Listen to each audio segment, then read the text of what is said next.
21h, bienvenue dans Zéro Marketing, l'émission qui parle de bouche-oreille pour réconcilier les Français avec l'économie telle qu'elle fonctionne et non pas telle qu'ils aimeraient qu'elle soit.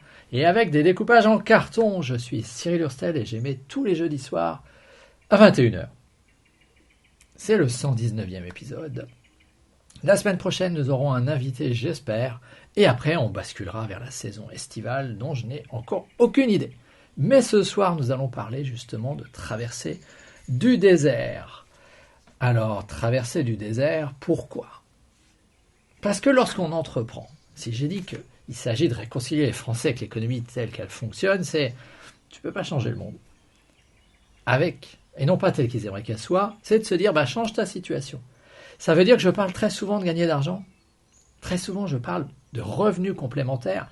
Beaucoup de fois, je parle de marketing de réseau, je parle d'entreprendre, je parle de tout un tas de choses. Et il y a des moments, ça va moins bien. Il y a des moments, tu as quelqu'un qui déboule comme James là, qui arrive et qui nous dit « C'était mon petit rêve, il s'est réalisé d'assister à l'épisode de ce soir, je ne le crois pas une seconde. » Sois le bienvenu, James, quand même.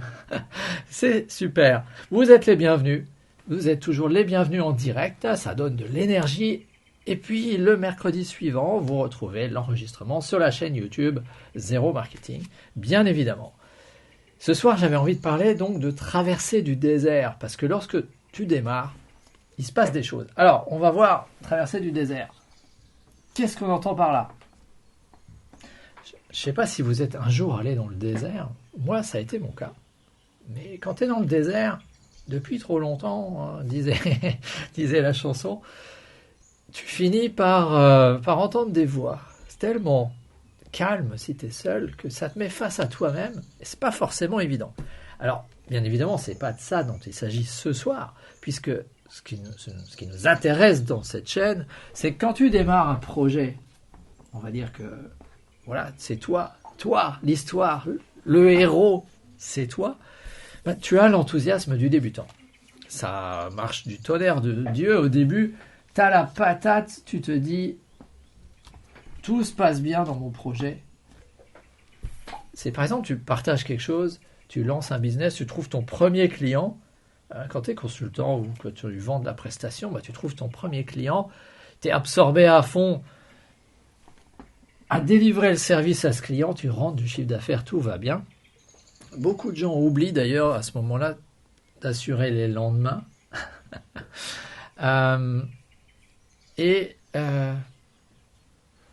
Après, ça retombe. Ça retombe un peu. C'est-à-dire qu'après l'enthousiasme et la chance du débutant, et en marketing de réseau par exemple, c'est typiquement, tu es là, tu en parles à tous les gens que tu connais, et puis tu as épuisé. Et je me suis rendu compte que c'était une forte peur, ça. C'est une très grande peur de beaucoup de gens, de se dire,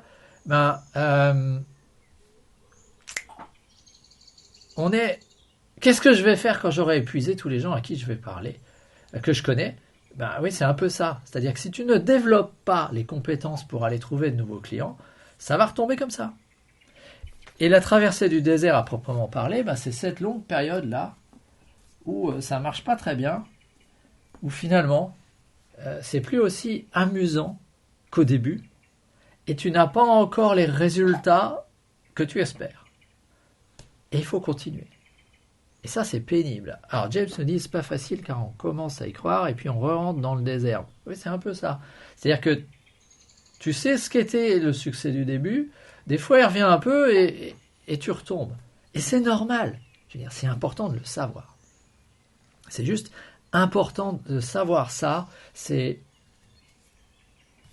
fondamental, à mon sens, d'être conscient que ça peut arriver, ça va arriver.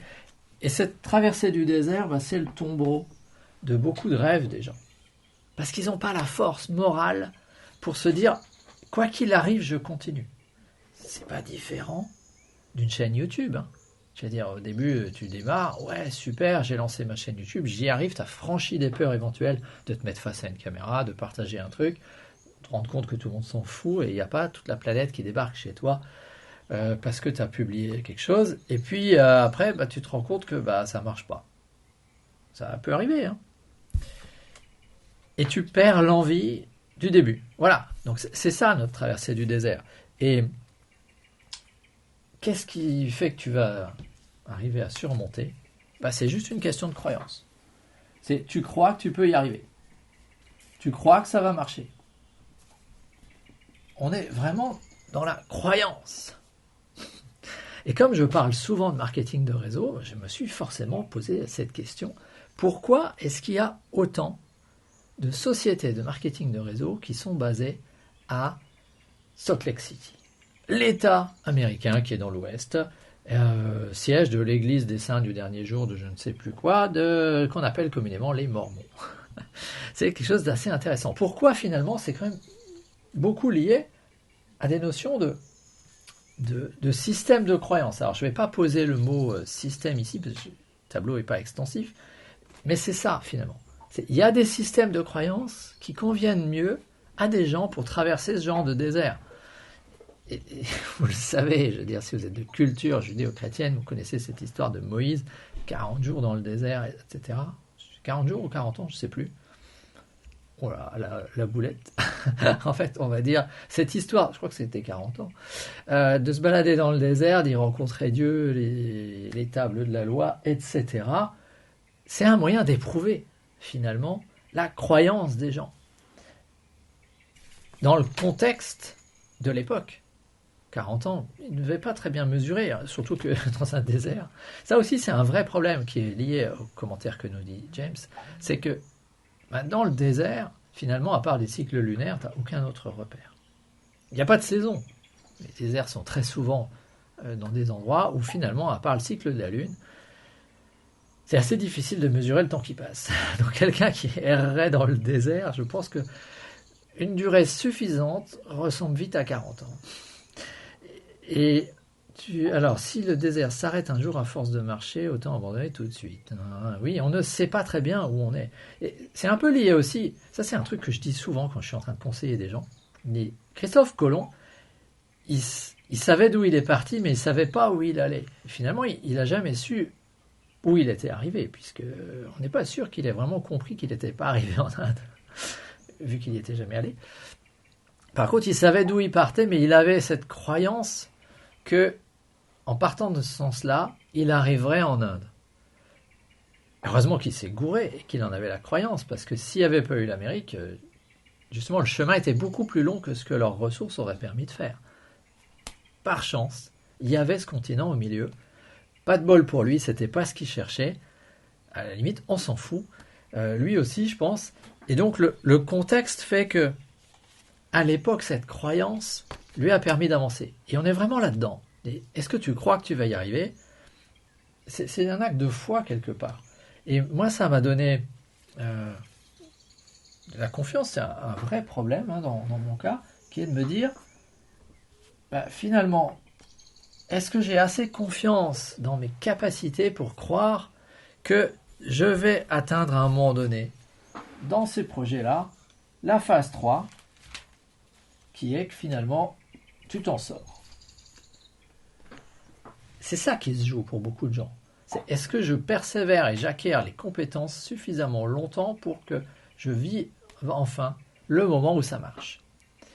Et ça, le meilleur moyen pour moi, c'était finalement de me dire, dans le contexte de Salt Lake City, qu'est-ce qui fait que ces gens-là ont un jeu et un système de croyance aussi aberrant du point de vue rationnel?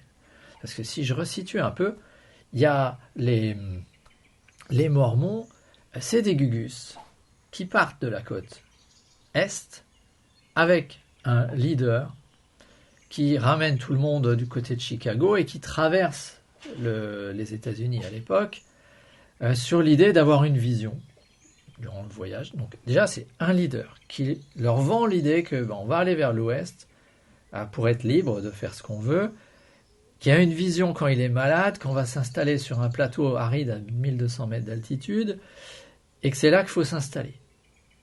Et rationnellement, quand tu regardes, ça n'a aucun sens. Je veux dire, les mecs, le Troisième Testament écrit sur des feuilles d'or, enfin déterré du côté de Boston, ça n'a aucune chance. Le jour où tu arrives à écrire un bouquin sur des feuilles d'or, tu m'appelles, ça n'a aucun sens. Et pourtant, les gars, dans ce contexte, suivent, s'installent à 1200 mètres d'altitude, un endroit très très sec. Là, tu te dis, si tu rates tes premières cultures de patates, t'es mort. Donc, dans ce contexte-là, un gamin qui naît plus tard dans ce contexte, je comprends qu'il ait une foi inébranlable dans sa capacité à surmonter les épreuves.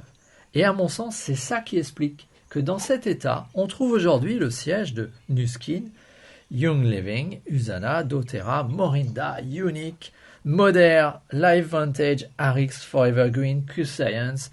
Enfin, voilà, j'ai cité tout un tas de gens qui sont à la fois dans la santé, se prendre en main tout seul, en marketing de réseau, qui comptent donc sur des loyautés interpersonnelles, qui sont dans la confiance, qui peuvent développer un business à partir juste de bouche à oreille et de confiance entre des gens qui s'échangent de l'argent contre des produits, etc. Je trouve ça assez extraordinaire finalement que c'est un État qui n'avait pas de richesse, à part une mine un peu épuisée, et des gens qui se bougent et qui se retroussent les manches et qui se font confiance. Je pense que c'est le contexte qui explique le fait qu'aujourd'hui on trouve 93 entreprises de marketing de réseau qui font plus d'1 million de chiffre d'affaires, dont le siège est dans cet État-là, dans l'Utah. Incroyable, non ? Moi, je suis assez admiratif de voir ce que ces gens ont fait de leur bout de désert. c'est quand même dingue de se dire, ça fait à peine 150 ans qu'ils y sont, ils se sont installés dans un coin qui est vraiment très très compliqué, il y a des chances qu'à l'avenir ils s'en sortent quand même. Parce qu'ils ont justement un système de croyance assez étrange pour nous, très rationnel en Europe, mais qui leur permet d'affronter des difficultés incroyables.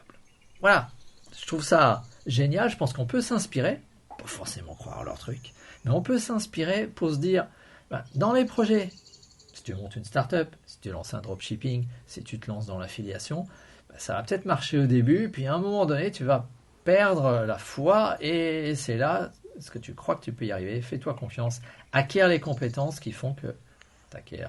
Enfin, tu arrives dans cette zone où ça va un peu mieux, et la joie que tu cherchais au début finit par remplacer il y en avait marre.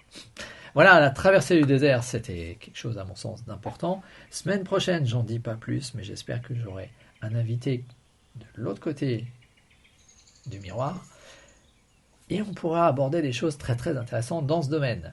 Là-dessus, si cette vidéo peut aider quelqu'un dans votre entourage, n'hésitez pas à partager. Dites-moi en commentaire ce que vous en pensez. J'espère que ça vous a permis d'acquérir un peu de savoir, un peu de connaissances dans ce domaine. Et puis, non, ça ne sera pas un Québécois la semaine prochaine. Ça ne sera pas un Québécois. J'espère bien que ça sera quelqu'un d'autre. J'ai effectivement plein d'invités du Québec, c'est vrai, James, mais parce qu'au Québec, j'ai des contacts. Ils ont une mentalité différente. C'est pas l'Utah. Il y a quand même... on va dire que c'est un État intermédiaire entre les États européens qui sont quand même très protecteurs, etc. Tu as un filet de sécurité sociale notamment, et le système américain que j'admire pas plus que ça, parce que je trouve pas ça normal non plus qu'une société aussi riche traite aussi mal les gens qui n'ont pas eu la chance d'être capables, soit d'avoir le bon départ dans la vie, ni même d'être capable d'avoir de la confiance, ni même d'avoir le talent d'être capable de naviguer tout seul. C'est pas à la portée de tout le monde, il faut quand même être honnête. Si on prenait comme ça dans un vrai désert tout un tas de gens et qu'on les balance là-dedans, la réalité c'est que on a quand même un paquet qui meurt en cours de route. Il faut regarder les choses en face. Si les humains vivent en groupe, c'est pas un hasard. C'est le groupe qui a assuré la survie pendant très longtemps. L'individualisme urbain, c'est un luxe du monde réel, du monde actuel, du monde moderne, qui regorge d'énergie. Mais si tu enlèves l'énergie, si tu enlèves tout un tas de trucs, le communautarisme et les petits groupes, les loyautés interpersonnelles et la confiance et la complémentarité des gens va très très vite revenir. Ça, j'en suis persuadé. Bon, ça nous fera un bon thème pour l'avenir. Là-dessus, je vous donne rendez-vous jeudi prochain à 21h. Et puis, on se retrouve sur YouTube également lorsque je publie les vidéos le mercredi. Voilà, là-dessus, passez un bon week-end et à la semaine prochaine.